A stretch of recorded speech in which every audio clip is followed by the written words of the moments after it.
बिस्मिल्लाहिर्रहमानिर्रहीम। अस्सलाम वालेकुम नाज़रीन, मैं डॉक्टर सरफराज हूँ।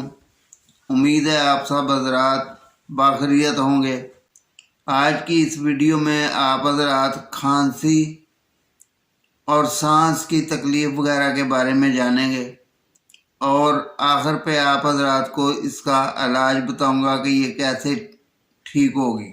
बाईं छाती में मुतवातर दबाव पड़ता रहे, ज़रा सी हरकत करने से सांस घुटे, खांसी की वजह से गला बैठ जाए, सांस तकलीफ और दर्द से आए, बच्चा खांसी करने से पहले ही गले को पकड़ ले तकलीफ की वजह से, सांस के साथ जो हवा अंदर जाए वो बर्दाश्त ना हो, दम फूले, छाती के आर पार सुई गड़ने जैसा दर्द हो, परेशान करने वाली खुश्क खांसी थोड़ी थोड़ी आए, यानी थोड़ी थोड़ी वक्फे से खुश्क खांसी आए जो इंसान को परेशान कर दे।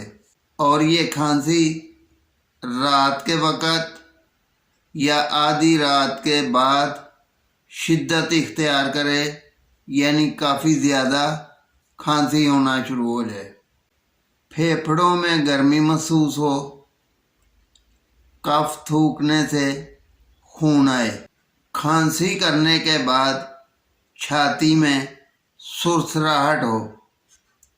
ये सारी अलामात या इनमें से कुछ अलामात आप महसूस करें तो आप हज़रात एकोनाइट 30 की सुबह दोपहर शाम 3 खुराकें ले सकते हैं। इंशाल्लाह ये मसाइल हल हो जाएंगे।